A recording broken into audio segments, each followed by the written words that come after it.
O mundo estava esperando um aperto de mãos que poderia mudar os rumos da história. As negociações de paz entre Estados Unidos e Irã terminaram sem acordo e o relógio para o confronto de proporções globais voltou a correr.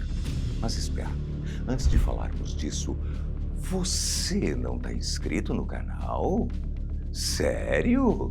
Que história é essa? Se inscreve aí. A gente está chegando nos 10 milhões e você vem com a gente. Vai perder? Demora 2 segundos. Prontinho? Agora vamos para o vídeo.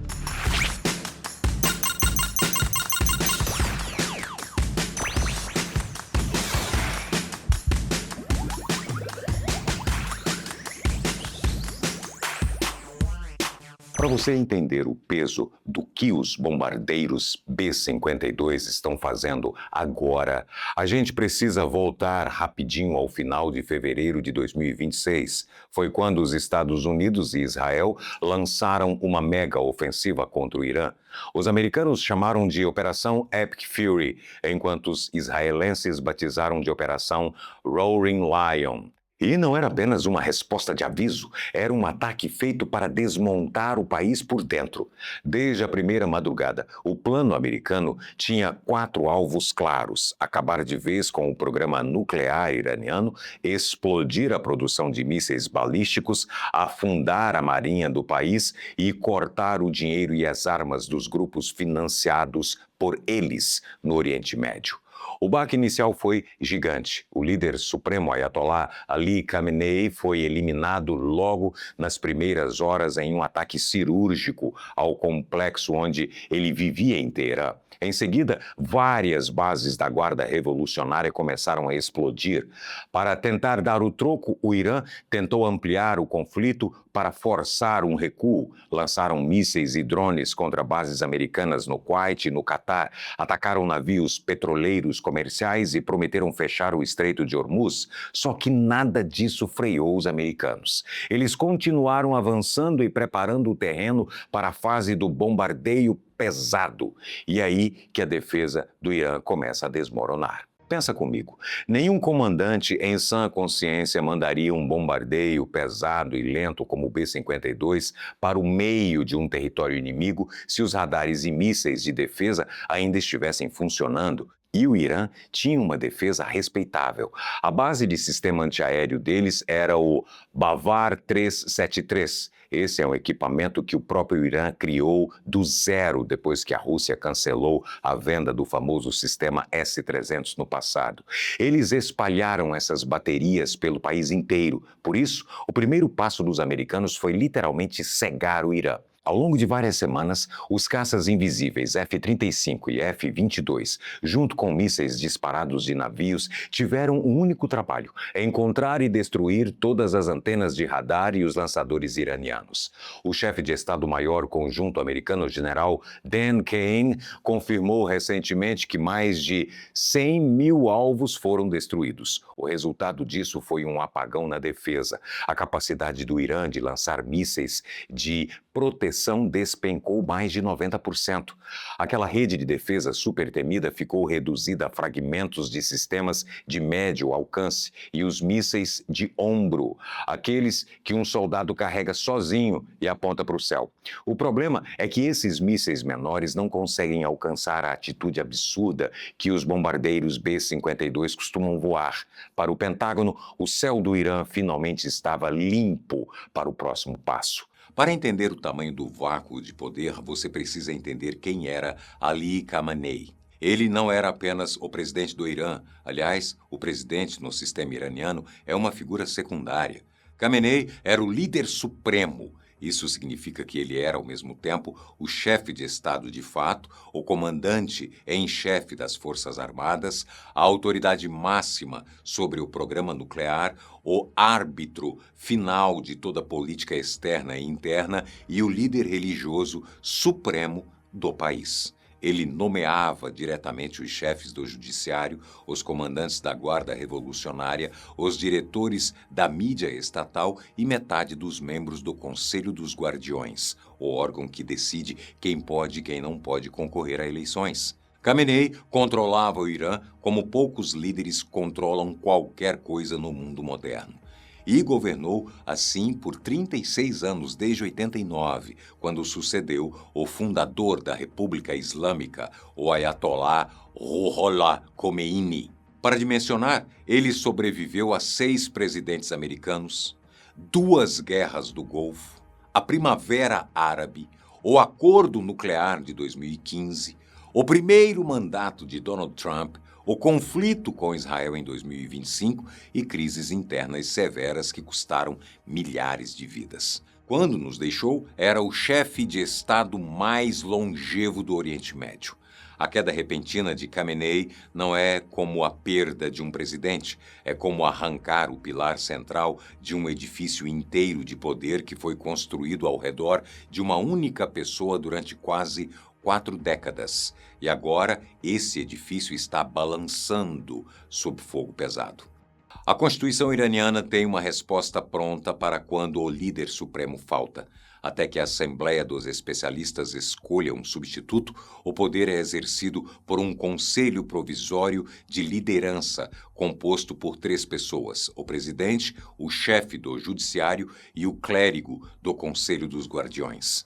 No dia 1º de março, esse conselho foi formado. Os 3 membros são o presidente Massoud Pezeshkian, um reformista moderado, o chefe do judiciário, Golan Hossein Mohseni Ejei, um linha dura conservador, e o Ayatollah Alireza Arafi, clérigo sênior e vice-presidente da Assembleia dos Especialistas.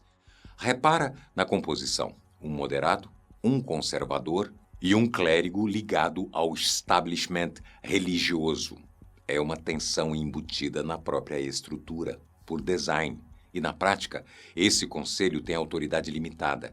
Ele administra o dia a dia, mas não define os rumos do país. E as condições em que esse conselho opera são sem precedentes. Imagens publicadas nas redes sociais mostraram que a primeira reunião do conselho aconteceu aparentemente dentro de uma instalação médica, o Hospital Arman, em Teherã, identificado pelo teto baixo e a porta de metal atrás deles. Os líderes do Irã estão se reunindo em centros médicos e complexos subterrâneos porque qualquer concentração visível de poder pode ser o próximo alvo.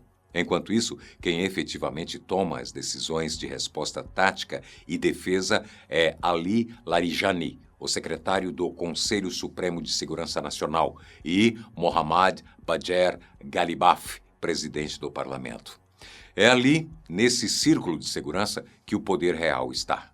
A pessoa que vai se tornar o próximo líder supremo do Irã será escolhido por 88 clérigos xiitas, não por eleição popular, não por parlamento, por uma assembleia religiosa chamada Majlis-e Kobregan, a Assembleia dos Especialistas. Funciona assim: os candidatos a membro da Assembleia precisam ser aprovados pelo Conselho dos Guardiões, cujos membros são nomeados pelo próprio líder supremo, ou seja, Khamenei, enquanto vivo, influenciava diretamente quem poderia decidir seu sucessor. É um ciclo fechado de poder. A Assembleia se reúne, delibera em sigilo e escolhe um novo líder por maioria simples. A Constituição diz que isso deve ser feito no menor tempo possível. Na única vez que isso aconteceu antes, quando Khomeini faleceu em 89, a Assembleia levou menos de 24 horas para escolher Khamenei. Mas, naquela época, o país não estava no meio de uma escalada militar ativa. E aqui está o que mudou tudo.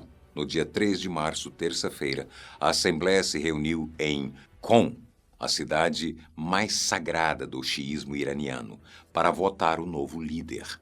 Israel realizou um ataque direto contra o prédio durante a contagem dos votos. O porta-voz das Forças de Defesa de Israel, brigadeiro-general Efi Defrin, confirmou a ação. Um oficial de defesa israelense disse ao Axios: "Queríamos impedi-los de escolher um novo líder supremo." A agência iraniana Tasnim confirmou que a estrutura foi atingida, mas disse que os 88 membros já tinham votado individualmente e que apenas o grupo encarregado de contar os votos estava presente. A mídia estatal iraniana afirmou que o prédio atingido era um edifício auxiliar antigo e que nenhuma reunião oficial estava em andamento. Já o Israel Hayom reportou que houve um alto número de baixas críticas entre os membros do Conselho. A verdade está em algum lugar entre essas versões, mas o fato é incontestável. O mecanismo constitucional de sucessão do Irã foi fisicamente neutralizado enquanto estava em operação. O prédio da Assembleia em Teherã já havia sido atingido no dia anterior. É a primeira vez na história que um país ataca deliberadamente o processo de escolha do líder de outra nação em tempo real.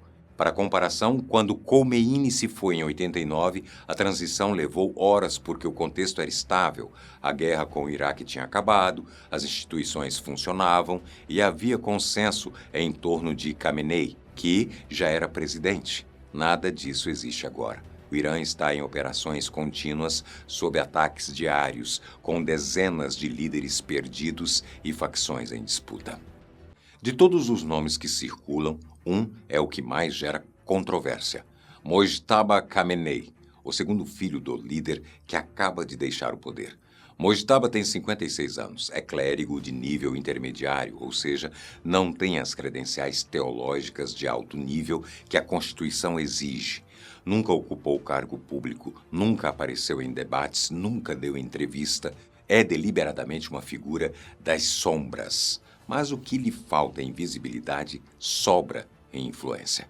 Mojtaba tem conexões profundas com a Guarda Revolucionária e a Força Paramilitar Basij, as duas organizações armadas mais poderosas do Irã. Segundo a Bloomberg, ele supervisiona o império de investimentos com acesso a contas bancárias na Suíça e propriedades de luxo na Grã-Bretanha, avaliadas em mais de 100 milhões de dólares. Os Estados Unidos o sancionaram em 2019. Ele estudou sob o Ayatollah Tajimez Bayazid, um dos clérigos mais radicais da história da República Islâmica, conhecido como professor da linha dura por seus adversários. Mesbayazid defendia abertamente que o líder islâmico não precisa de aprovação popular para governar. O poder vem de Deus, não do povo. Essa é a escola ideológica de Mojtaba. Em novembro de 2024, um informante do governo revelou que Mojtaba havia deixado o seminário, um passo interpretado como preparação ativa para suceder o pai. Semanas depois, o jornal israelense Ynet reportou que Khamenei havia efetivamente escolhido Mojtaba como sucessor. Mas aqui está o paradoxo. Uma sucessão de pai para filho é exatamente o que a República Islâmica sempre rejeitou. O regime nasceu derrubando uma monarquia. Aceitar um herdeiro dinástico seria uma contradição ideológica brutal. E agora há um fator adicional. A esposa de Khamenei teve sua perda confirmada em 2 de março, vítima do impacto de um dos ataques. A família Khamenei não é apenas enlutada, está sob pressão direta. Isso pode tornar Mojtaba mais determinado ou mais vulnerável. Se Mojtaba é o candidato das sombras, Golan Hossein Mohseni Ejei é o candidato do sistema. Ele tem 69 anos, é jurista sênior e chefe do judiciário desde 2021, nomeado por Khamenei. Antes disso, foi ministro da Inteligência, procurador-geral e primeiro vice-chefe da Justiça. Tem décadas de experiência institucional e no mercado de apostas Polymarket é cotado como o favorito, com aproximadamente 18% de chance. Mas a ficha é pesada. Os Estados Unidos e a União Europeia o sancionaram em 2011 por seu papel na contenção severa dos protestos pós-eleitorais de 2009, quando o regime sufocou manifestações massivas após acusações de fraude. Sob a sua gestão no judiciário, o Irã aplicou penas capitais a mais indivíduos do que em qualquer período recente. E ele é um dos membros do Conselho Provisório que está governando o país agora, reunindo-se em instalações médicas e locais secretos para não virar alvo. Mohseni Ejei representa a continuidade absoluta. Se for escolhido, o Irã continua exatamente no mesmo caminho. Confronto com o Ocidente, controle interno de ferro, programa nuclear como moeda de barganha. Nenhuma abertura, nenhuma reforma, nenhuma surpresa. E se o próprio líder do Irã fosse o neto do homem que começou tudo? Antes, um recado rapidinho. Agora você pode nos ajudar se tornando membro do canal, seja comprando um cafezinho ou nos apoiando com um valor maior. Isso nos ajuda bastante a continuar produzindo com mais qualidade de forma independente. Agora, voltando, Hassan Khomeini, de 53 anos, é neto de Ruhollah Khomeini, o ayatollah que liderou a Revolução Islâmica de 79 e que fundou a República Islâmica. Isso lhe dá algo que nenhum outro candidato tem: legitimidade revolucionária hereditária. Ele é o guardião do mausoléu do avô em Teherã, um dos locais mais sagrados do regime. Mas Hassan é diferente. Ele é considerado reformista, menos radical que a maioria de seus pares, mais aberto ao diálogo com o exterior. Após as tensões com Israel em junho de 2025, ele disse uma frase que ficou marcada: às vezes, a dignidade nasce da guerra e às vezes de se manter firme no campo da negociação. Para os padrões do establishment iraniano, isso é quase uma heresia. A Reuters reportou que, após a crise de junho, Khomeini já era visto como favorito para suceder Khamenei. 5 fontes internas disseram à agência que ele tinha respeito tanto da IRGC quanto dos clérigos seniores. O problema? Ele foi impedido de concorrer à Assembleia dos Especialistas em 2016. Nunca ocupou cargo público e a ala conservadora do regime pode vê-lo como um risco de abertura inaceitável, especialmente agora, em plena escalada militar, quando o establishment quer fechar fileiras, não abrir portas. A escolha de Hassan Khomeini seria uma guinada, e em tempos de crise máxima, guinadas assustam a cúpula. Enquanto todos olham para os nomes famosos, há um homem de quem a maioria das pessoas nunca ouviu falar, mas que já está no centro do poder. Alireza Arafi, 67 anos, é o terceiro membro do Conselho Provisório que governa o Irã neste momento. É clérigo sênior, vice-presidente da Assembleia dos Especialistas e membro do Conselho dos Guardiões, o que significa que, teoricamente, ele poderia aprovar a sua própria candidatura. Ele também chefia o sistema de seminários islâmicos do Irã, a instituição que forma os clérigos do país. Foi nomeado para diversas posições por Khamenei pessoalmente e era considerado um de seus homens de confiança. Em 2022, visitou o Papa Francisco no Vaticano como representante da República Islâmica, um sinal de habilidade diplomática rara no establishment iraniano. Araf é a definição de candidato de consenso. Não é incendiário como Mojtaba, não é inflexível como Mohsen Ejei, não é reformista como Hassan Khomeini. É um burocrata religioso, competente, com laços em todas as direções. E em tempos de ruptura, quando nenhuma facção quer ceder para a outra, o candidato de consenso muitas vezes vence. É exatamente assim que Khamenei chegou ao poder em 1989. Não era o favorito, era o que ninguém vetava. Ali Larijani é, neste exato momento, provavelmente a pessoa mais poderosa do Irã. Ele ocupa o cargo de secretário do Conselho Supremo de Segurança Nacional, o órgão que decide questões estratégicas, programa nuclear e diretrizes regionais. Foi designado pelo próprio Khamenei para liderar a resposta durante a crise. E desde a queda do líder supremo é ele quem efetivamente comanda as decisões de defesa. Larijani tem um currículo impressionante. Foi presidente do parlamento por 12 anos, negociador-chefe nuclear, comandante da IRGC e membro do Conselho de Discernimento. É respeitado por conservadores e tolerado por reformistas. Entende de diplomacia e de estratégia militar. Mas Larijani não é clérigo de alto nível. A Constituição exige que o líder supremo seja um jurista islâmico sênior Isso significa que, por mais poder que tenha nas mãos agora, ele não pode ser formalmente eleito líder supremo, a menos que a Constituição seja emendada ou reinterpretada. E é exatamente isso que alguns analistas estão especulando. Se nenhum candidato clérigo conseguir unir as facções, especialmente agora que a Assembleia dos Especialistas foi fisicamente atingida e o processo de votação interrompido, uma opção seria abolir o cargo de líder supremo e substituí-lo por um conselho permanente de liderança. No Polymarket, a opção posição abolida está sendo cotada quase no mesmo nível que os candidatos individuais. Se isso acontecer, seria a mudança mais radical na estrutura do poder iraniano desde 1979. E há quem argumente que isso já está acontecendo na prática. O Conselho Provisório, formado em 1º de março, é, de fato, um governo coletivo. Se ele sobreviver às próximas semanas de escalada, pode se tornar permanente, não por escolha ideológica, mas por impossibilidade prática de fazer qualquer outra coisa. Independentemente de quem se torne o próximo líder supremo, se é que haverá um, existe uma organização que vai definir o resultado. A Guarda Revolucionária Islâmica, a IRGC. A IRGC não é apenas um exército, é um Estado dentro do Estado.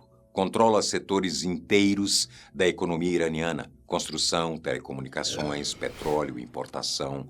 Seus membros ocupam posições em empresas, bancos e fundações que movimentam bilhões. Constitucionalmente, a IRGC respondia apenas ao líder supremo. Com o líder supremo fora de cena e o cargo vago, a questão é: a quem a IRGC responde agora? A resposta prática está nos números do front. Israel já lançou mais de 4.000 ataques aéreos sobre o Irã em 4 dias, mais do que nos 12 dias inteiros da crise anterior em junho de 2025. Os Estados Unidos atingiram mais de 1.000 alvos, incluindo instalações de mísseis balísticos, bases navais e centros de comando. A marinha iraniana perdeu pelo menos uma fragata. O Ministério das Relações Exteriores do Irã admitiu que as Forças Armadas perderam controle centralizado sobre várias unidades que estão operando com base em instruções gerais de contingência. Nesse caso, a IRGC é a única estrutura com comando, capacidade e motivação para manter o regime de pé. Antes das tensões com Israel em junho de 2025, o Irã tinha mais de 3.000 mísseis balísticos, o maior arsenal do tipo no Oriente Médio. Parece muito, e é muito, para a região, mas é preciso colocar isso em perspectiva. Os Estados Unidos possuem mais de 400 mísseis balísticos intercontinentais, cada um capaz de atingir qualquer ponto do planeta.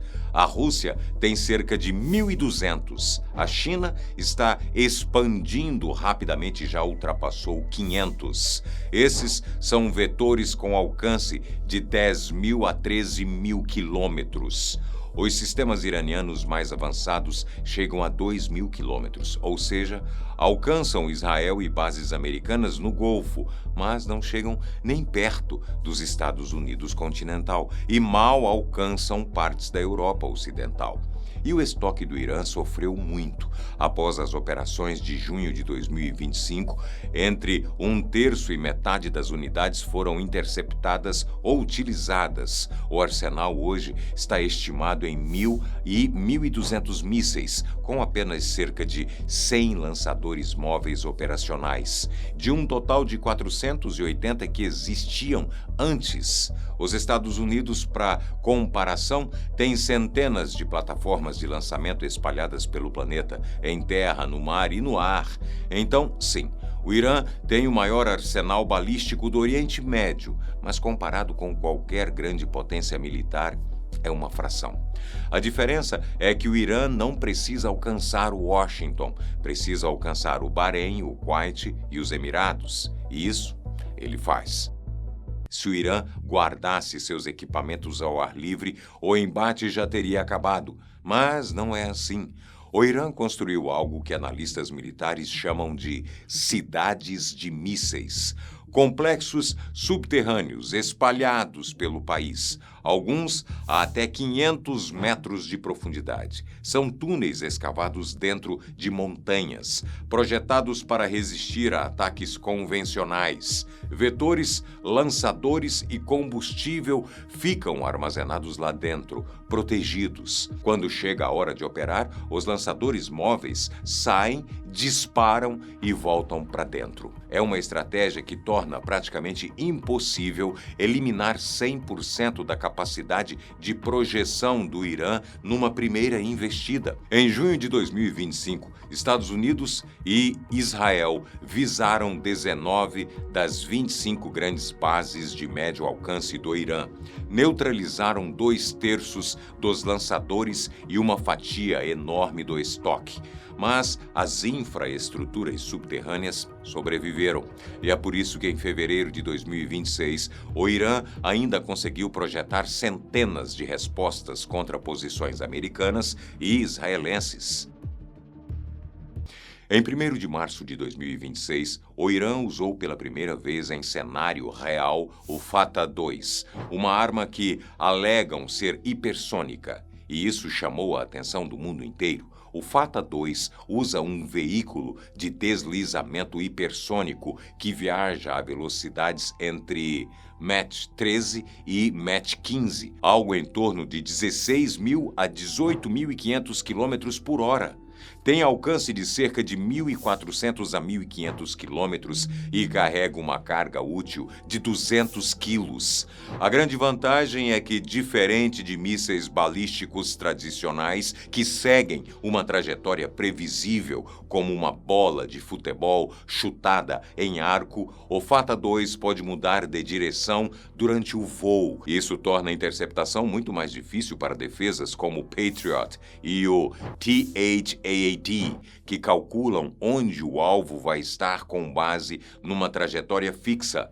Mas é preciso contexto. Primeiro, existe um debate entre especialistas sobre se o Fatah é realmente hipersônico no sentido moderno do termo. Analistas do Instituto Internacional de Estudos Estratégicos apontam que o Fatah-1, pelo menos, é mais um míssil balístico com um veículo de reentrada manobrável do que um hipersônico verdadeiro. O Fatah-2 é mais avançado, mas ainda está longe dos sistemas que os Estados Unidos e a China estão desenvolvendo. Segundo, Rússia, China, Estados Unidos e Coreia do Norte têm programas hipersônicos mais maduros. O Avangard russo, por exemplo, tem alcance intercontinental. O DF-ZF chinês é projetado para focar em porta-aviões a milhares de quilômetros. O americano LRHW está em fase de testes avançados. O Fatah-2 é regional. Poderoso dentro do seu raio de ação, mas não muda o equilíbrio global. O que o Fatah muda é o equilíbrio regional. Para bases americanas no Golfo Pérsico, a 500 ou 800 quilômetros de distância, um vetor a Mach 15 que muda de direção representa um desafio real para qualquer rede de defesa. E é isso que importa neste cenário. Se o Fatah é uma arma de prestígio, o Fahed é o equipamento que está expondo uma vulnerabilidade na lógica militar convencional. O Shahed 136 é um drone de ataque de uso único, um veículo aéreo não tripulado que voa até o alvo e detona no impacto. É lento, velocidade máxima de 185 km por hora. É barulhento. Os ucranianos apelidaram os Shaheds de motonetas voadoras. Carrega uma carga de 36 a 50 quilos e tem alcance de até 2.500 quilômetros. Tudo isso por um custo estimado de 20 a 50 mil dólares por unidade. Agora vem a parte que desequilibra tudo. Para interceptar um Shahed, você pode usar um míssil Patriot, que custa cerca de $1 milhão, ou um THAAD, que custa cerca de $12 milhões. Faça a conta. Mesmo que você intercepte 100% dos drones, ainda sai perdendo financeiramente. E quando o Irã projeta centenas de uma vez, mais de 1.000 já foram lançados desde o início da Epic Fury, os estoques de interceptadores começam a ficar sob pressão. Um analista militar estimou que um único engenheiro, com as peças certas, consegue montar 12 Shaheds em um turno de 10 horas. A produção pode ser feita em garagens e galpões. Não precisa de fábrica sofisticada. O Irã pode fabricar centenas por semana e é o oposto da lógica industrial americana, onde cada equipamento custa milhões e leva meses para ser concluído. E a ironia, os Estados Unidos capturaram um Shahed, realizaram engenharia reversa e criaram uma cópia chamada Lucas, que agora está sendo usada contra o próprio Irã. Custa $35.000 por unidade. A Task Force Scorpion Strike, criada em dezembro de 2025, é a primeira unidade americana a usar sistemas de uso único copiados do adversário no front. O Shahed não é revolucionário em tecnologia, é primitivo comparado a um Predator ou um Reaper americano, mas em termos de estratégia, ele expõe um problema estrutural, obriga o adversário a gastar muito mais para se defender do que o atacante gasta para agir. E essa conta, numa operação longa, não fecha para nenhum dos lados. O secretário de Estado dos Estados Unidos, Marco Rubio, disse algo na semana passada que deveria ter sido manchete em todos os jornais do mundo. Ele declarou: o Irã está produzindo, segundo algumas estimativas, mais de 100 mísseis por mês. Compare isso com os 6 ou 7 interceptadores que conseguimos fabricar no mesmo período. 100 mísseis contra 7 interceptadores. Essa é a matemática que está tirando o sono do Pentágono, porque enquanto o governo americano repete que tem munição de sobra, os números contam uma história muito diferente. Em 4 dias de guerra, pelo menos um aliado do Golfo já estava ficando sem interceptadores. Israel avisou aos Estados Unidos que seus estoques estão criticamente baixos. E analistas dizem que se o conflito durar mais de algumas semanas, os Estados Unidos podem simplesmente ficar sem as armas necessárias para se defender. A maior potência militar da história está numa corrida contra o tempo. E aqui está o problema que transformou essa crise de estoque numa crise estratégica: a equação de custo. Um drone iraniano Shahed custa entre $20.000 e $50.000 para fabricar. A média está em torno de $35.000. Um míssil PAC-3 do sistema Patriot custa cerca de $4 milhões. Faça a conta. A proporção de custo é de 114 para 1 a favor do Irã. Para cada drone de $35.000 que o Irã manda, os Estados Unidos ou seus aliados gastam $4 milhões para derrubá-lo. Mande 100 drones e o custo ofensivo é de $400 milhões. Mande 1.000 e a conta ultrapassa o bilhão. É uma assimetria econômica devastadora. E o Irã não tem escassez de drones. Segundo a Reuters, o Irã produz cerca de 10.000 drones por mês. 10.000 por mês. Compare isso com a produção americana de 550 PAC-3 por ano, pouco mais de 45 por mês. A cada mês, o Irã produz mais de 200 drones para cada interceptador Patriot que os Estados Unidos fabricam. E foi exatamente isso que se revelou nos bastidores do Pentágono. Em um briefing classificado para membros do Congresso, o secretário de Defesa Pete Hegseth e o general Dan Kane admitiram que os drones iranianos estavam criando um problema maior do que o antecipado. O Shahed voa baixo e devagar, características que os tornam mais difíceis de interceptar do que mísseis balísticos. E quando se usa um míssil de 4 milhões contra um drone de 35.000, não é apenas ineficiente, é insustentável. O tenente-general reformado Dan Kerbler, ex-comandante do Comando de Defesa Antimísseis e Espacial do Exército, explicou à ABC News o dilema que os operadores enfrentam no campo. Não queremos usar mísseis Patriot contra drones. Precisamos de mais sistemas de defesa aérea de custo-alcance fluindo para os países parceiros, para que usemos mísseis menores contra os drones e preservemos nossos Patriots, que são muito limitados para ameaças maiores. E os aliados estão sentindo o aperto. O Reino Unido está usando aeronaves operando a partir de Chipre e do Catar para interceptar drones e mísseis. E um oficial britânico sênior disse à CNN que o estoque de mísseis lançadores e interceptadores será o fator crítico que determinará a duração desta guerra. O Catar comunicou que tem interceptadores suficientes por enquanto, mas está em contato constante com o Comando Central americano caso precise pedir mais. Os Emirados e o Catar negaram veementemente que seus estoques estivessem acabando, mas o fato de que a pergunta foi feita publicamente já é, por si só, uma vitória para a estratégia iraniana. Manter um esquadrão de B-52 voando no meio de uma guerra não é algo simples, não. Como eles são aviões imensos, precisam de pistas de decolagem muito longas e depósitos gigantescos de bombas. Por isso, as missões começaram a decolar de bases aliadas bem distantes do Irã, como a base britânica de Fairford e a ilha de Diego Garcia. Diego Garcia é uma ilha que funciona como uma verdadeira fortaleza no meio do Oceano Índico. De lá, os americanos conseguem chegar no Golfo Pérsico sem precisar pedir favor para os países vizinhos ao Irã.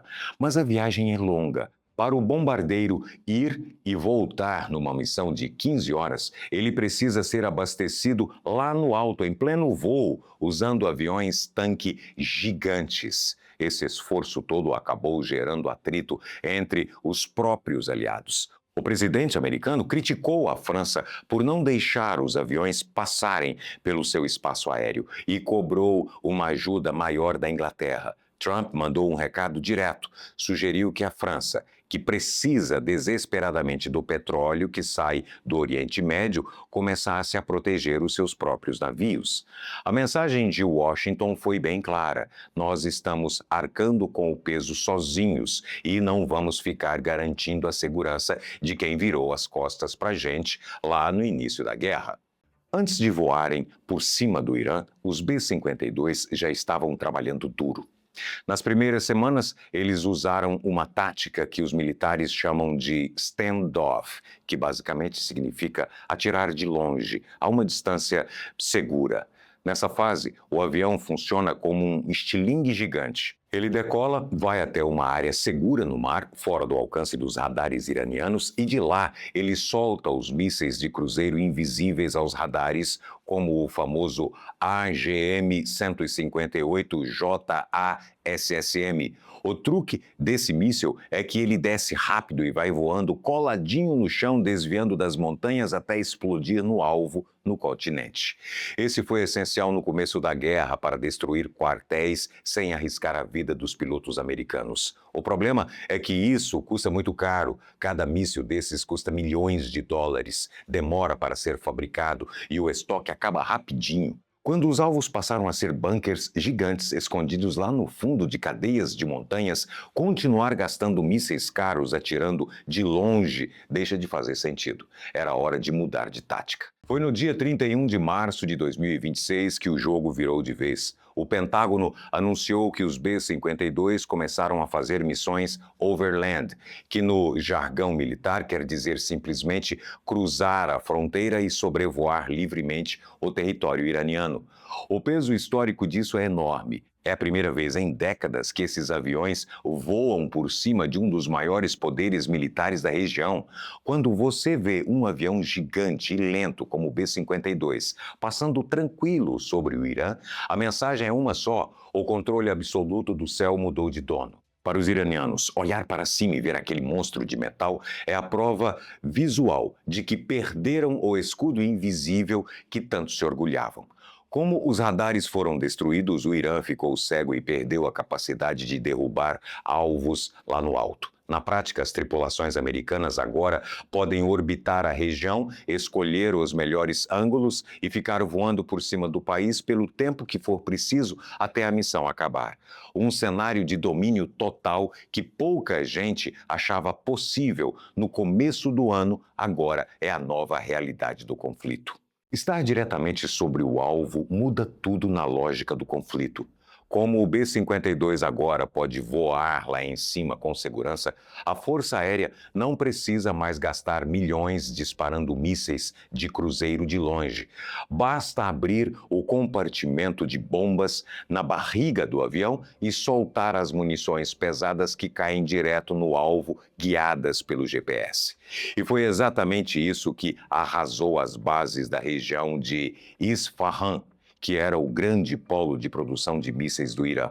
Os iranianos sempre acharam que usar montanhas de pedra serviria como um escudo natural inquebrável. Só que os americanos soltaram sequências de bombas penetradoras de 2.000 libras, feitas justamente para destruir bunkers. E como ela funciona? Ela não explode quando bate no chão. Ela usa o peso e a velocidade da queda para furar dezenas de metros de pedra e concreto. Aí, uma espoleta de retardo espera o tempo certo e faz a bomba explodir só depois que ela já está lá dentro, no coração da base.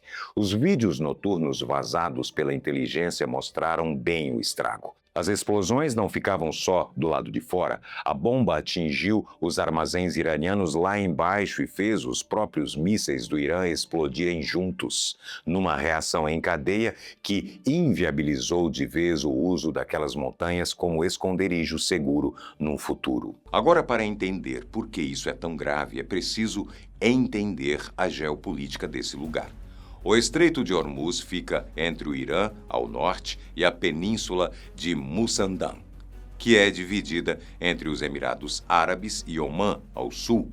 Ele conecta o Golfo Pérsico ao Golfo de Omã e, consequentemente, ao Oceano Índico. É a única saída marítima do Golfo Pérsico para o mar aberto. O estreito tem cerca de 167 quilômetros de extensão. No ponto mais largo, chega a 95 quilômetros, no mais estreito, apenas 39.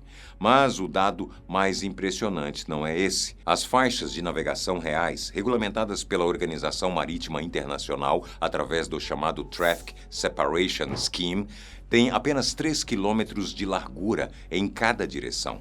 3 quilômetros. Uma faixa para a entrada, outra para a saída, com uma zona de separação entre elas. Toda a logística energética do planeta dependendo de navios gigantescos, alguns com mais de 300 metros de comprimento, passando por um corredor mais estreito do que muitas avenidas de grandes cidades. É como se a artéria principal da economia global tivesse a espessura de um fio de cabelo. Quando falamos de petróleo, os números são quase difíceis de processar. Em 2024, cerca de 20 milhões de barris de petróleo por dia passaram pelo Estreito de Hormuz. Isso equivale a aproximadamente 20% de todo o consumo global de petróleo. Em termos financeiros, estamos falando de mais de 500 bilhões de dólares em comércio anual de energia transitando por esse único ponto. E não é só petróleo. Cerca de 1/5 de todo o gás natural liquefeito comercializado no mundo também atravessa o estreito, com o Catar sendo o principal exportador. Agora, para onde vai tudo isso? Os dados mostram que 84% do petróleo bruto que cruza Hormuz tem como destino mercados asiáticos. China, Índia, Japão e Coreia do Sul são os maiores compradores. Então, quando o Irã ameaça fechar o estreito, não é só uma questão entre Oriente Médio e Ocidente, é uma questão que atinge diretamente a economia de metade da população mundial. É por isso que analistas como Ali Vaez, do International Crisis Group, alertam que um fechamento de Hormuz não provocaria apenas uma alta nos preços, provocaria um choque que se espalharia para além dos mercados de energia, apertando as condições financeiras, alimentando a inflação e empurrando economias frágeis para a recessão em questão de semanas. Existe um detalhe geopolítico que a maioria das pessoas desconhece. O Estreito de Hormuz possui 8 ilhas principais e o Irã controla 7 delas. Entre as mais estratégicas estão Abu Musa, a Grande Thumb e a Pequena Thumb. 3 ilhas que são oficialmente disputadas com os Emirados Árabes Unidos. O Irã mantém presença militar nessas ilhas desde os anos 70 e essa ocupação nunca foi reconhecida pelos Emirados. Mas, na prática, quem está lá é o Irã. Essa presença nas ilhas dá ao Irã uma vantagem tática considerável. As ilhas funcionam como postos avançados a partir dos quais é possível monitorar e potencialmente interditar todo o tráfego que passa pelo estreito. Somam-se a isso as bases navais iranianas na costa, principalmente em Bandar Abbas, que é a maior base naval iraniana e fica exatamente na margem norte do estreito. Outras ilhas como Qassim, a maior ilha do Golfo Pérsico, e Hengam também estão sob controle iraniano e desempenham um papel logístico e militar importante. Em termos práticos, o Irã não precisa fechar o estreito com navios de guerra. Ele já está posicionado em quase todos os pontos que importam. Essa talvez seja a curiosidade mais surpreendente da crise atual e mostra como a guerra moderna funciona de formas que a maioria de nós nem imagina. Nas primeiras 24 horas após o início da Operação Epic Fury, a firma de inteligência marítima Windward registrou interferências em sinais de GPS e no Sistema de Identificação Automática, o AIS, afetando mais de 1.100 embarcações na região do Golfo Pérsico. Mais de 1.000 navios com seus sistemas de posicionamento adulterados em um único dia. E o mais perturbador, navios reais começaram a aparecer nos mapas de rastreamento em locais impossíveis. Petroleiros gigantescos surgiam em aeroportos, sobre uma usina nuclear e até em pontos em terra firme no interior do Irã. Era como se os navios tivessem sido teletransportados. Isso é o que se chama de GPS spoofing, uma técnica de guerra eletrônica em que sinais falsos são transmitidos para enganar os sistemas de navegação. O efeito prático é devastador. Em águas tão estreitas e congestionadas como as do Estreito de Hormuz, a navegação por GPS é essencial para evitar colisões e manter os navios dentro das faixas corretas. Com os sinais adulterados, o risco de acidentes aumenta enormemente. Além disso, navios que aparecem falsamente em território iraniano podem gerar alertas automáticos de violação de sanções internacionais, criando problemas legais e financeiros para armadores e seguradoras. É uma forma de guerra que não precisa de mísseis. Basta confundir os sistemas e o comércio para sozinho. Diante de tudo isso, a pergunta óbvia é: não existe um plano B? A resposta curta é: quase nenhum.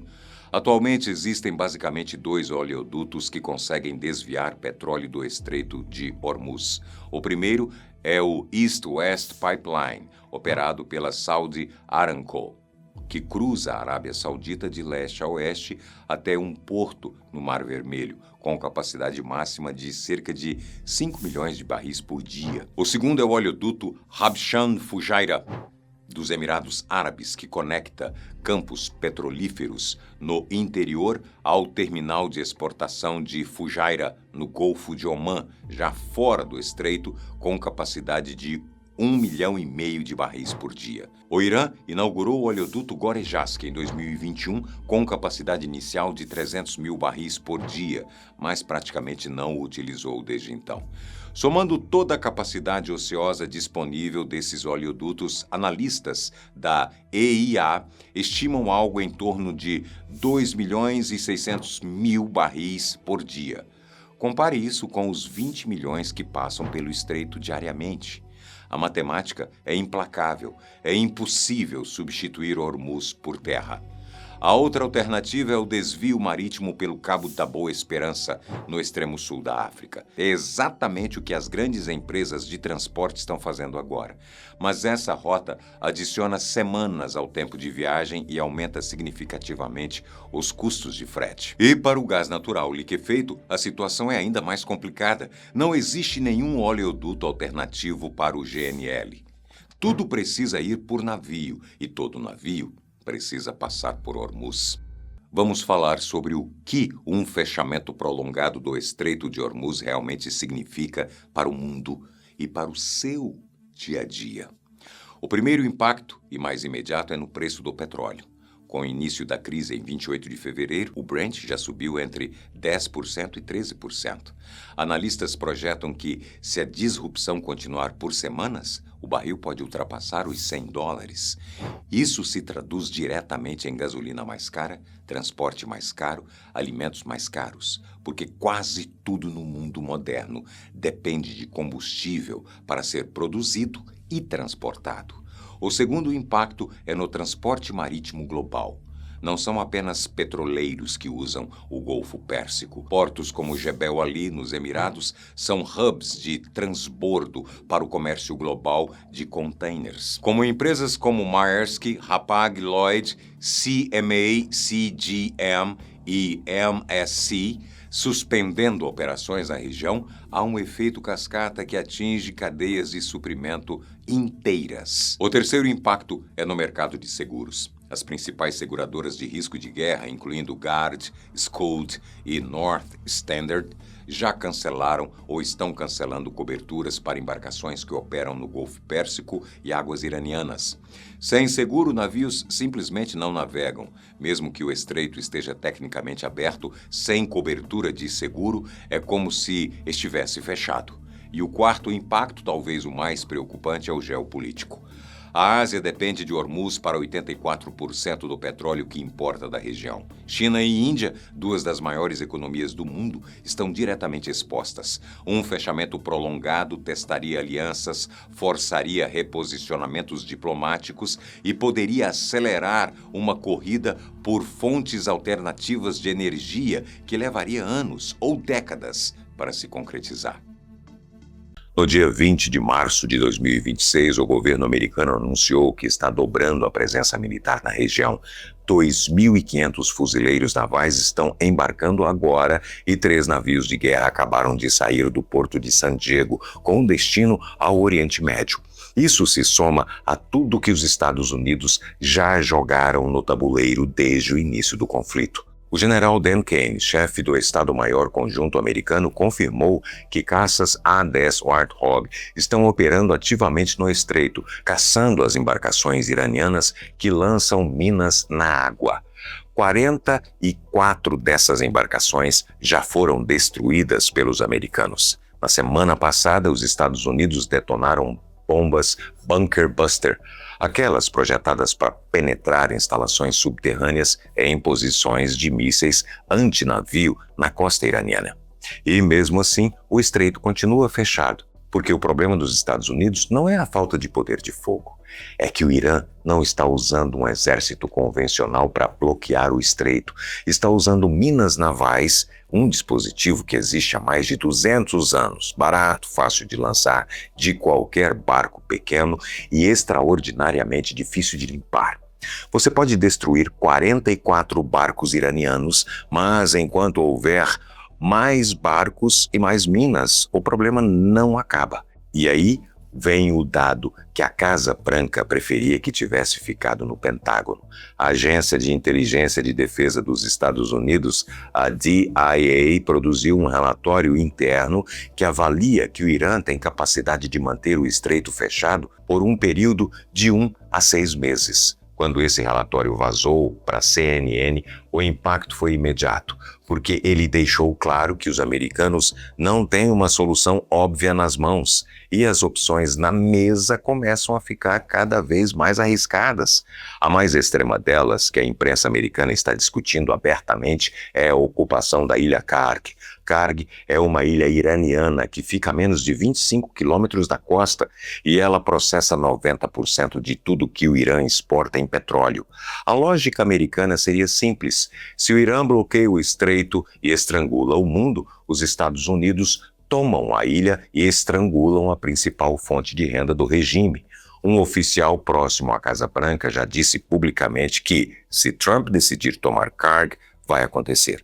Os ataques aéreos americanos contra alvos militares na ilha já começaram e foram descritos pelo governo como um aviso, mas também como preparação para uma operação maior, caso seja necessário. Do lado iraniano, a disposição para negociar é basicamente zero. Segundo a Bloomberg, autoridades iranianas se recusam a sentar na mesa enquanto os bombardeios continuam.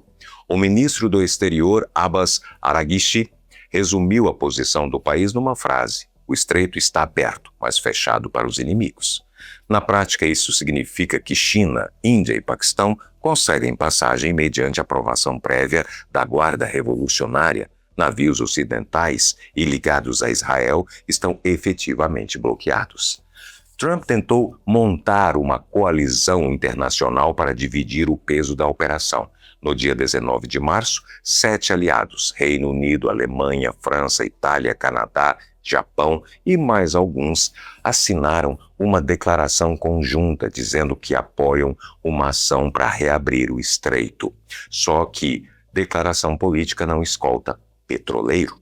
Nenhum desses países se comprometeu a mandar um único navio. França, Alemanha, Itália e Japão já tinham dito antes que não enviariam forças militares enquanto o conflito estivesse ativo, e nenhum mudou de posição depois de assinar o documento. Trump foi à imprensa atacar os aliados e chegou a sugerir que quem não ajudasse poderia comprometer o futuro da OTAN, o que diz bastante sobre o nível de isolamento americano nessa operação. O impacto econômico já está acontecendo. O barril de petróleo Brent, que estava na faixa de $70 antes do conflito, passou dos 100 em março e chegou a $126 no pico, em alta de mais de 40% em menos de um mês. Especialistas estão descrevendo o bloqueio de Hormuz como a maior interrupção no fornecimento de energia desde a crise do petróleo nos anos 70. E mesmo assim, o Brasil, que não exporta petróleo por ali, sente o efeito, porque é uma commodity global e porque o Brasil é o maior importador de fertilizantes do mundo, com boa parte dessa cadeia dependendo de rotas que passam pela região. Oficialmente chamados de Ansar Allah, que significa apoiadores de Deus, mas popularmente conhecidos como Houthis, nome que vem do seu fundador Hossein al-Houthi. Eles surgiram no norte do Iêmen na década de 90. Eles formam um movimento político e armado que segue o zaidismo, uma vertente do islamismo xiita com raízes muito profundas na cultura iemenita. O objetivo inicial do grupo era combater a corrupção do governo local e resistir à influência religiosa e política da vizinha Arábia Saudita, que faz fronteira ao norte. O cenário interno do Iêmen mudou drasticamente em 2014.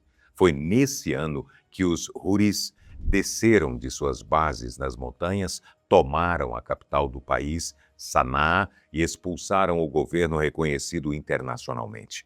A partir desse momento, o Iêmen mergulhou em uma longa guerra civil. A Arábia Saudita, liderando uma coalizão militar bem equipada e amplamente financiada, interveio no país em 2015 com a expectativa de derrotar o grupo rapidamente. O resultado foi um conflito que o mundo não esperava. Anos de guerra sem vitória à vista. Os Houthis não apenas resistiram aos bombardeios diários, como usaram esse tempo para aprender, se adaptar e sair mais fortes do que entraram. Em vez de um exército convencional, viraram um grupo que luta nas sombras, atacam, somem, reaparecem em outro lugar. Hoje, controlam grande parte da população do Iêmen e toda a faixa de costa que dá para o Mar Vermelho, funcionando na prática como um governo paralelo, com território, milícia própria e anos de experiência em combate real. Como um país com a economia destruída, sem acesso a mercados internacionais, consegue desafiar os navios de guerra mais modernos do mundo? O arsenal dos Houthis surpreende porque não é feito só de armas improvisadas. Pela primeira vez na história naval moderna, um grupo rebelde usou mísseis balísticos antinavio em combate real contra alvos em movimento no meio do oceano. Além desses mísseis, eles operam mísseis de cruzeiro que voam rente à superfície da água, tão baixo que os radares têm dificuldade de detectar antes que seja tarde demais. Tem também drones de ataque de longo alcance, que podem ser lançados em grande quantidade ao mesmo tempo, e até pequenos submarinos sem tripulação, capazes de se aproximar de navios por baixo d'água. Grande parte desse arsenal foi construído e escondido dentro de redes de túneis cavados nas montanhas ao longo da costa de Hodeidah, uma província no litoral do Iêmen. São túneis escavados em rocha dura, difíceis de detectar por satélite e praticamente imunes a bombardeios convencionais. Isso significa que mesmo quando o Ocidente ataca o Iêmen, grande parte do arsenal continua intacto, pronto para ser usado de novo. Mas a vantagem mais difícil de combater não é tecnológica, é financeira. Um drone dos Houthis custa alguns milhares de dólares para montar. Para derrubá-lo, um navio americano ou europeu precisa disparar um míssil interceptador que chega a custar 2 ou 3 milhões de dólares a unidade. Pensa nessa proporção. Eles gastam $1.000 para lançar uma ameaça e o Ocidente gasta milhões para se defender dela. Multiplica isso por centenas de ataques e você começa a entender por que essa guerra é tão difícil de vencer, mesmo para as maiores marinhas do mundo. O nome Bab el-Mandab significa Portão das Lágrimas em árabe, uma referência aos tempos em que as correntes imprevisíveis desse trecho de mar causavam naufrágios com frequência. Hoje, o perigo é outro. Esse estreito fica bem na saída sul do Mar Vermelho.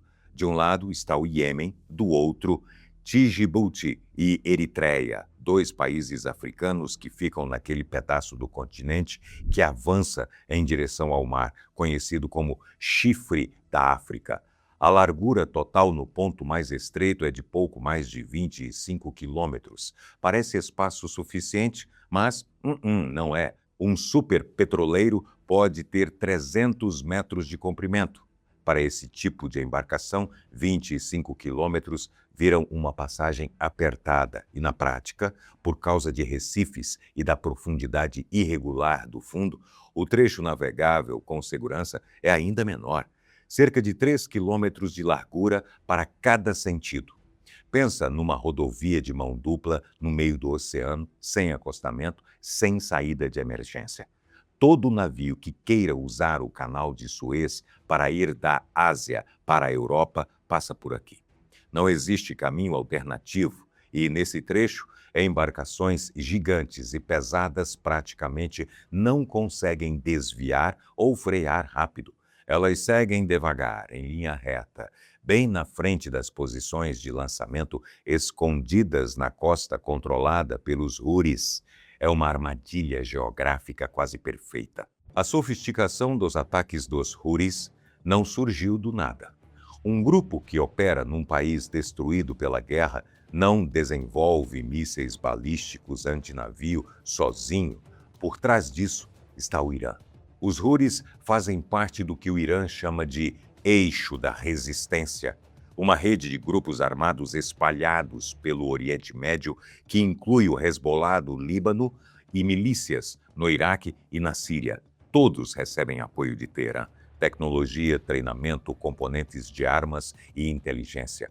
A lógica do Irã é simples: causar danos aos adversários sem entrar diretamente em guerra. Assim, ele evita ataques de retaliação no próprio território. No caso do Mar Vermelho, isso ficou ainda mais evidente. Serviços de inteligência do Ocidente identificaram navios iranianos posicionados na região que transmitiam via satélite as coordenadas de navios mercantes diretamente para os lançadores dos Houthis no Iêmen. O Irã não precisou disparar um único míssil, mas estava no centro de tudo. Bem, chegamos ao cenário que analistas do mundo inteiro mais temem. O que acontece se os dois principais corredores marítimos do Oriente Médio fecharem ao mesmo tempo? Do lado leste da Península Arábica, o Irã tem capacidade militar declarada de bloquear o Estreito de Hormuz, a passagem por onde escoa cerca de 1/5 de todo o petróleo consumido no mundo. Do lado oeste, os Houthis já demonstraram que conseguem ameaçar o Bab el-Mandab, a entrada do Mar Vermelho que leva ao Canal de Suez. Se os dois fecharem juntos, o impacto seria imediato e global. O petróleo encarece, o frete dispara, as indústrias que dependem dessas rotas param ou reduzem produção. E a recessão que viria depois seria diferente de tudo que já vimos. Não causada por uma crise financeira ou por uma pandemia, mas pelo bloqueio físico das artérias que movem a economia do mundo. É por isso que o que acontece no Iêmen importa, mesmo para quem nunca ouviu falar de Bab el-Mandab antes de hoje. Agora olhe o mapa energético e tudo começa a fazer sentido. O Irã produzia cerca de 4 milhões de barris por dia e exportava 1,9 milhão, quase tudo para a China em navios fantasma que evitavam sanções. A Venezuela, antes da intervenção americana em janeiro, era outro fornecedor-chave chinês. Juntas, Irã e Venezuela representavam quase 1/5 das importações chinesas de petróleo. Agora, os dois estão fora do jogo. O Estreito de Hormuz, por onde passa 20% do consumo global de petróleo, 20 milhões de barris por dia, está efetivamente fechado após o Irã declarar bloqueio em retaliação aos eventos recentes. Mais de 150 navios estão retidos no Estreito. O Brent chegou a disparar mais de 9% intraday, fechando em torno de $81 o barril. O WTI fechou a $74,56, alta semelhante. Navios comerciais estão evitando o Golfo Pérsico. E o que os Estados Unidos fizeram? Trump anunciou seguro governamental para navios que cruzarem o estreito e escoltas da Marinha Americana, o que ajudou a conter o pânico dos mercados. Mas a mensagem ficou clara: quem quer petróleo do Golfo agora depende de proteção americana. E enquanto isso, drill, baby, drill. A política de expansão máxima da produção doméstica.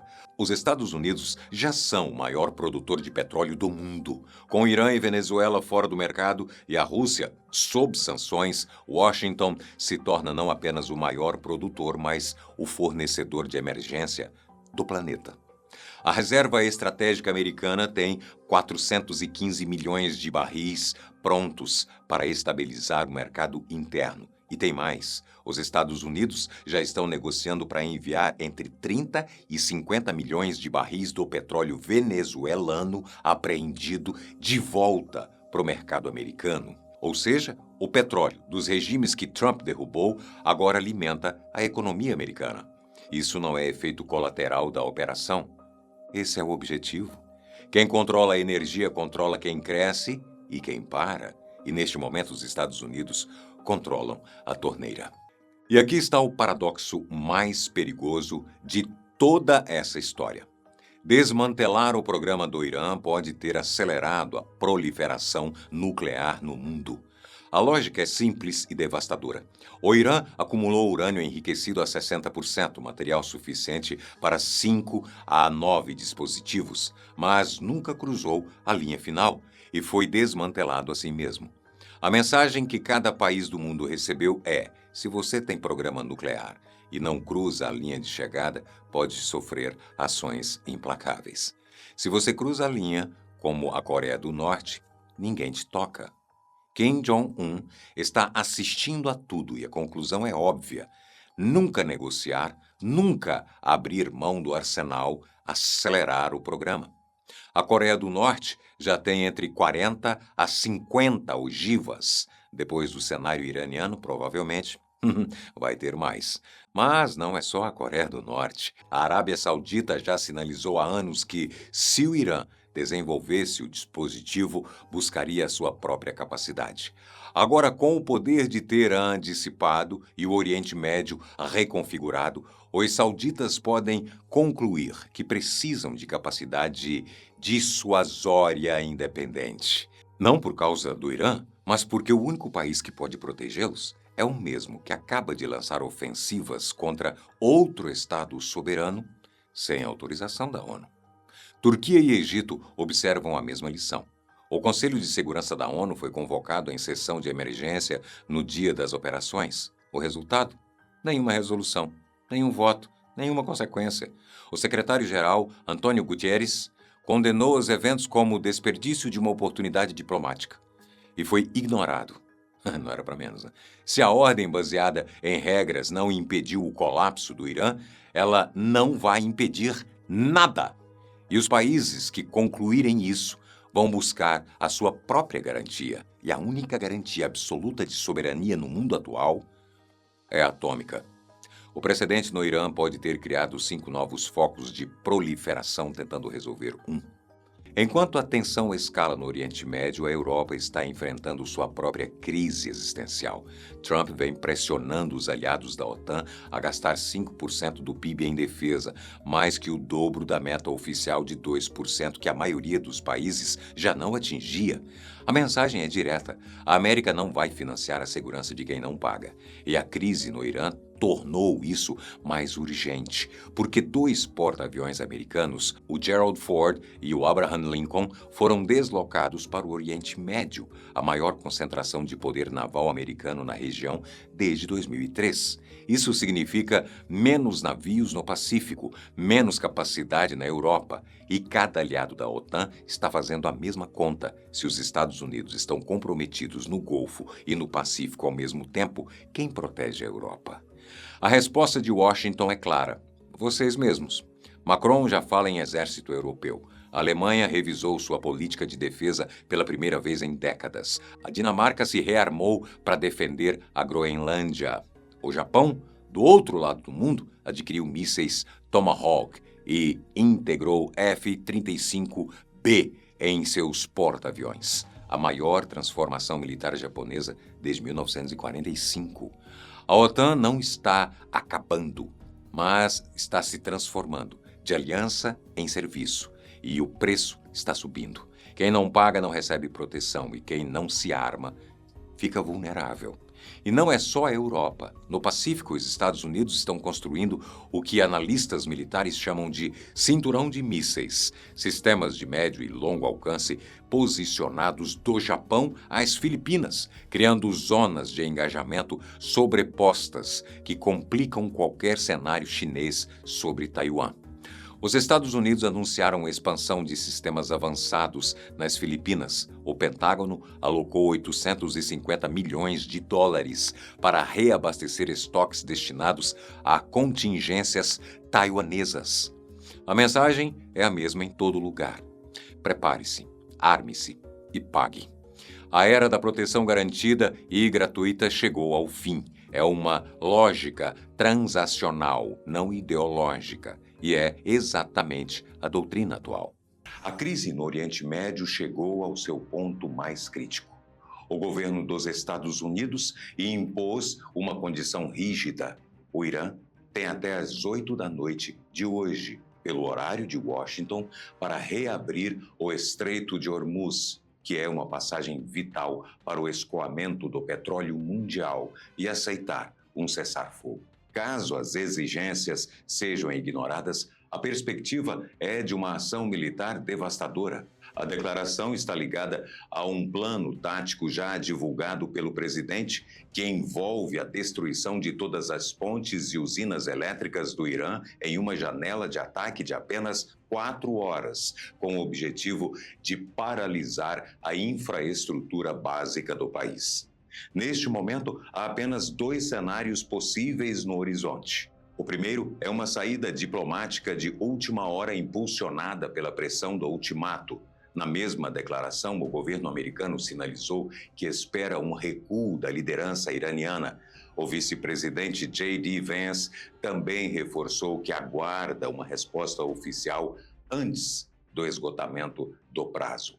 O segundo cenário é a concretização de um bombardeio em larga escala. Se o Irã não ceder, o ataque americano deixaria mais de 90 milhões de pessoas no escuro. Isso provocaria um colapso imediato em hospitais e no abastecimento de água, gerando uma crise de sobrevivência para a população.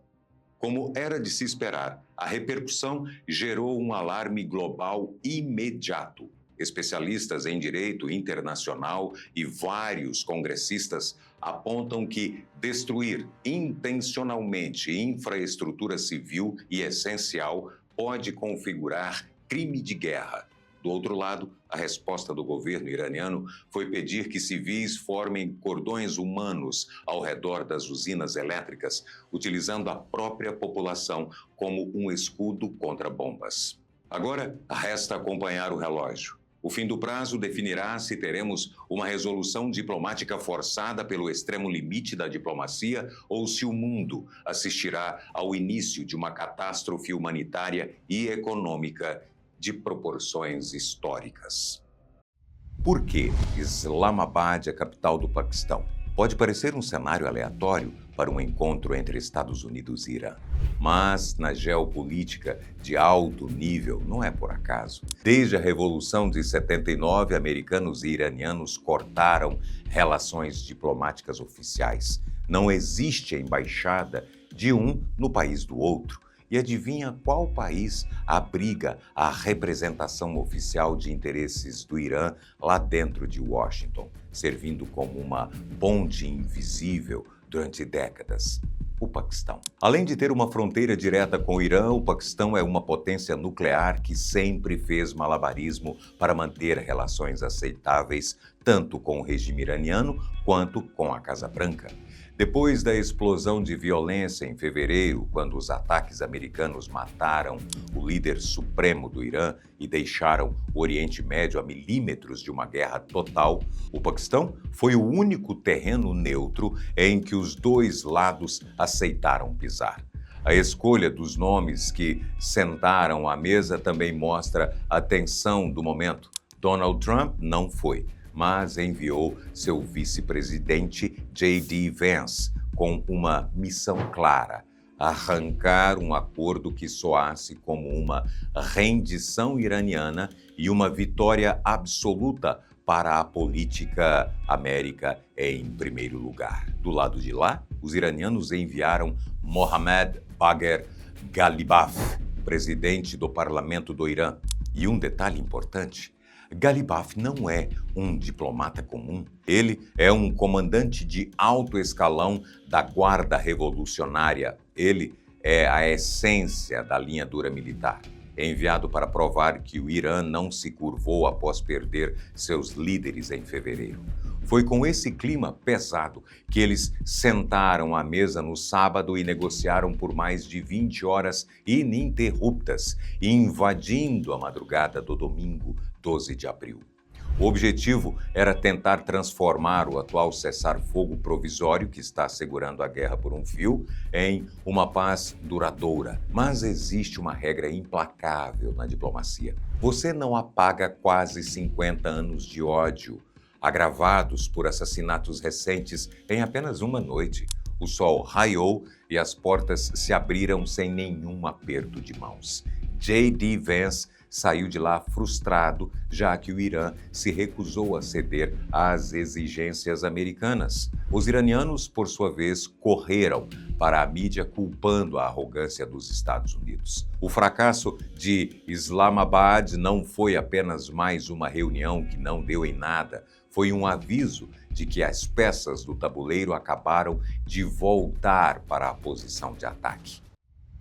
Para entender por que as conversas implodiram, precisamos olhar para o problema que nenhum dos dois lados consegue resolver: o programa nuclear do Irã. Enriquecer urânio é basicamente purificar esse mineral cada vez mais até ele ficar potente o suficiente para alimentar uma bomba nuclear. Quanto maior o enriquecimento, mais perto da bomba. Em 2015, na época do presidente Obama, os Estados Unidos e o Irã assinaram um acordo nuclear histórico, chamado informalmente de Acordo de Viena. O Irã concordava em limitar o programa em troca do fim das sanções. Funcionou por um tempo, mas durante o seu primeiro mandato, Trump jogou esse acordo fora e o Irã respondeu da única forma que sabia, acelerando o enriquecimento de urânio sem parar. Para os Estados Unidos, a ideia de um Irã capaz de construir uma bomba nuclear é uma ameaça que não tem negociação possível. Vance chegou ao Paquistão com uma posição fechada. O Irã precisava desmantelar completamente qualquer avanço nuclear recente, sem espaço para conversa. Mas o governo iraniano enxerga isso de um jeito completamente diferente. Para eles, o programa nuclear é questão de soberania, de orgulho nacional e, principalmente, a maior proteção que tem contra uma invasão estrangeira. Abrir mão disso com base em promessas americanas que já foram quebradas antes? Fora de cogitação. É um ciclo sem saída. O Irã não abre mão do programa enquanto não tiver garantias reais e os Estados Unidos não aliviam as sanções enquanto o Irã não recuar. Um lado esperando o outro piscar primeiro. Foi exatamente esse impasse que afundou Islamabad e ele continua sem solução. O governo iraniano passou anos suportando sanções pesadas e adaptou sua economia para sobreviver sob pressão constante. O que eles chamam de economia da resistência.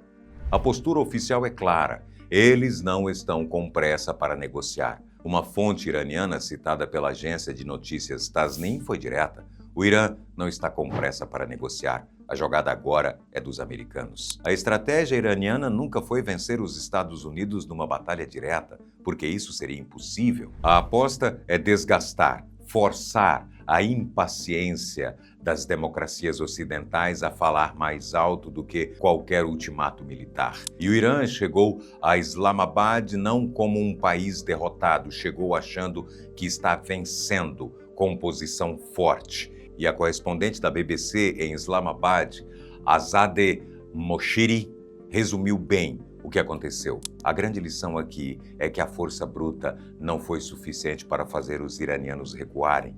O regime sobreviveu mesmo após perder Khamenei e dezenas de líderes militares nos ataques americanos e israelenses de fevereiro de 2026. Os estoques de urânio enriquecido continuam protegidos em instalações subterrâneas. Para Teherã, isso é prova suficiente de que a resiliência compensa. Eles estão apostando que os Estados Unidos vão ceder primeiro, por cansaço político ou por pressão econômica. Afinal, o que vai acontecer agora? Então, com tudo isso na mesa, o que os especialistas esperam que aconteça de verdade nas próximas semanas? O ex-embaixador britânico no Irã, Nicholas Hopton, é uma das vozes mais ouvidas sobre o conflito agora. E ele vê sinais positivos no que aconteceu em Islamabad. Para ele, os dois lados abordaram as conversas de forma construtiva, conversaram por um período excepcionalmente longo e a forma como conduziram as discussões permitiu tanto debates técnicos detalhados quanto declarações mais gerais, algo que não se via há anos. Hopton acredita que a janela para um acordo ainda não fechou, mas ele deixa claro: se um acordo vier, será mais complexo do que o acordo nuclear que os dois países assinaram em 2015. Vai exigir novos elementos, novas garantias e muito mais tempo do que qualquer um dos dois lados está admitindo publicamente. A distância entre eles ainda é grande, mas os dois lados parecem esperar que novas conversas aconteçam. No fundo, nenhum dos dois lados parece querer uma guerra brutal agora. Os custos seriam altos demais. O Irã quer preservar sua capacidade de negociação enquanto tenta aliviar as sanções por acordos informais. O que o mundo provavelmente vai assistir é um conflito que não termina com uma declaração de paz nem com uma declaração de guerra, mas que segue vivo, tenso e imprevisível, com um planeta inteiro prendendo a respiração a cada novo movimento de tropas. Islamabad não foi o fim, foi um aviso. Para continuar informado sobre esse conflito de perto, se inscreva no canal e ative o sininho. Assim, você não perde nenhuma atualização.